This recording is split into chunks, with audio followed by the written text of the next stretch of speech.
You must reach the clock tower. Using a combination of turn-based deck building mechanics and roguelike features, you must do this. In the down-to-earn land of chaos, you are playing as Lucy and you must reach the clock tower. This is Chrono Ark.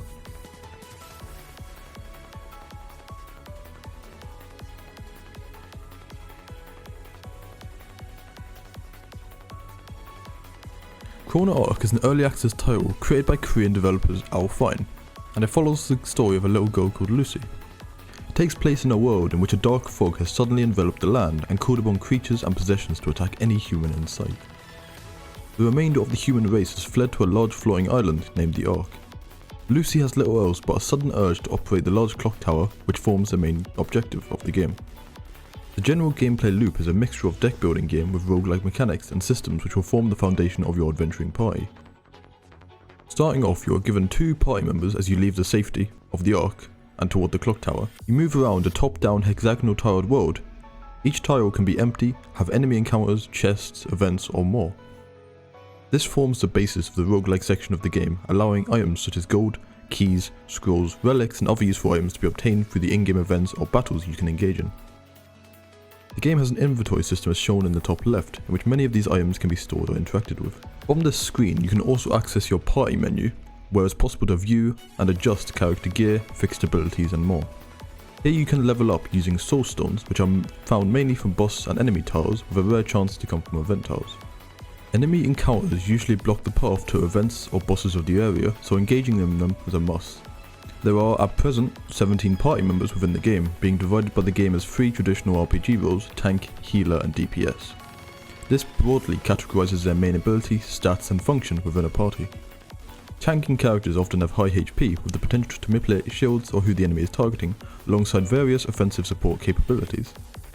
Healers provide a more allied support kit, specialising in healing and curing, also having offensive options with certain characters being able to buff up damage of their colleagues. The DPS excel in dealing damage and form the brunt of the offense of the party. Note that these are very broad categorizations, and just because you're using a tank healer doesn't mean that damage will be stunted in any way. The diversity of Chrono Ark largely comes from the combination of characters you can choose, and some of their unique playstyles will form the basis of your party's functionalities within their particular run. Some examples of the characters you start with are Azar, a DPS who functions around his spectral sword passive, and which has the main strength of sending cards which are 0 cost to attack the enemies. Many of his cards function based off these swords and will often buff them, double them, or create more of them. Joey, on the other hand, is a healer support character who excels in devastating damage over time effects, whilst also providing strong sustain for the party, in the form of healing over time.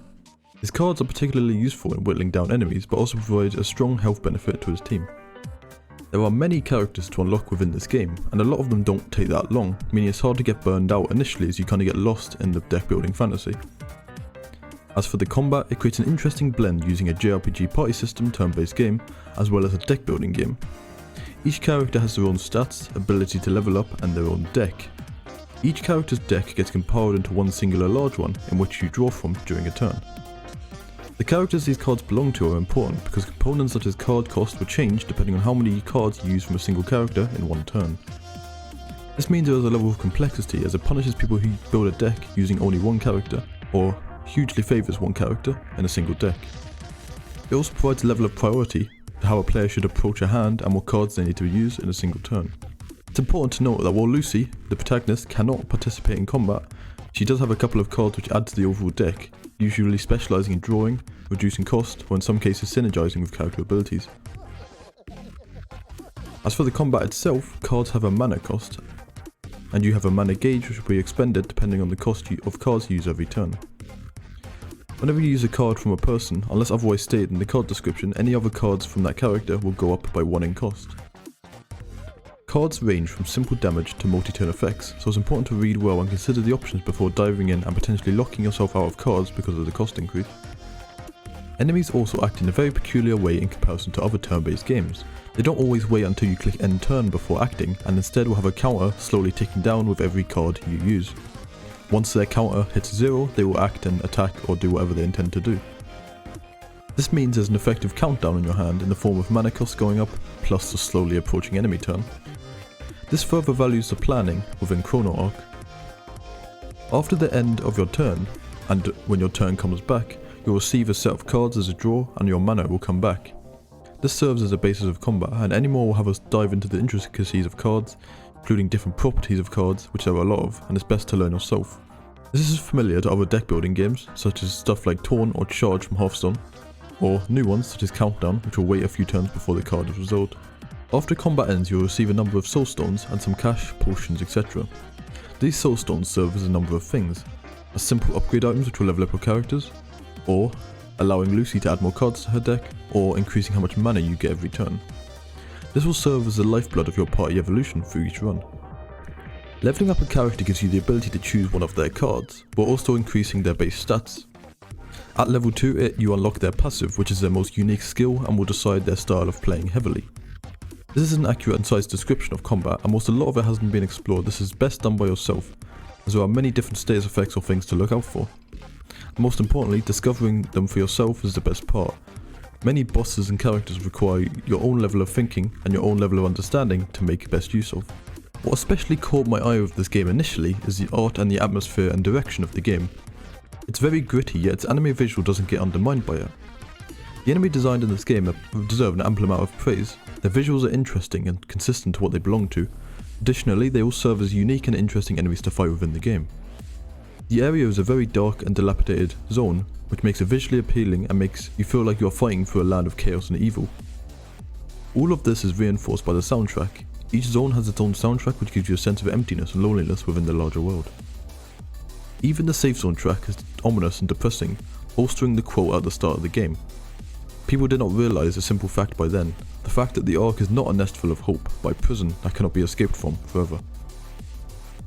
This really is a large part to the game, especially with the new player experience.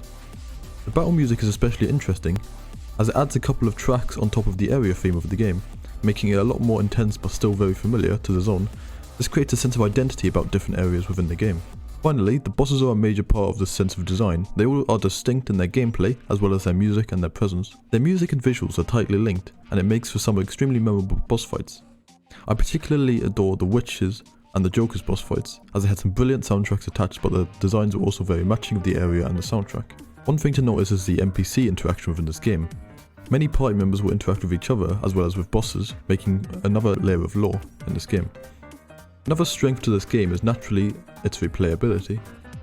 The variations in the experience of each run is paramount to allowing its strength. The range of characters and character combinations make for any interesting runs in the early experience of the game. On top of this, you are able to unlock more bosses, more characters and more stages as time goes on. Little is withheld from you, and you can unlock many of the characters just from playing the game as normal. From those who are especially passionate in testing character and card combinations, you'll enjoy this game a lot. Additionally, you can obtain credits whenever you finish a run, or lose a run, just like Dead Cells, and this allows you to invest into more distinct relics, items and gear for your future runs. As an early access title, there is bound to be many problems with this game. In general, this game is remarkably solid as an early access title, however some minor annoyances cause friction within the game. My first main one is how cards and HUD are formatted or explained to you throughout the game, though this could be an issue with the English translation. It's hard to properly know what a card does, when, how and when looking at the description it's hard to see clearly what it will do. It's best to get around this by playing the card in combat and seeing what the effects and returns are and cross-referencing that with what you do know from the character text and the description. Some cards this isn't an issue, but there's a couple which makes you initially confused, but you will figure out after playing. After 10 hours I stopped having issues with this as I simply learned based on the interactions I saw with the cards rather than relying on the card text. I fully suspect this will be adjusted in a later update, so at this point it's only a small annoyance. As for the gameplay, my largest criticism, which may be due to the different vision me and the devs have for the relics in the game, that some of the relics or scrolls are not very game changing. Most of what I've run into right now only do things like giving more cards every turn or giving more max HP to the entire party. The layer items you can purchase in your game that you can unlock into your world are much more interesting and game changing. Naturally this may be, as I said, a different vision between me and the devs, who may want a less impactful roguelike part where I want a more impactful roguelike design on it. Another criticism I've seen displayed and have mentioned earlier is that characters can't be built in a large variety of ways. I don't necessarily agree with this view fully, but I understand its appeal. I feel like there's enough characters in the game and enough roles of each character to justify having more monotone playstyles. Each character has their own playstyle, even if you can't build them differently with their cards.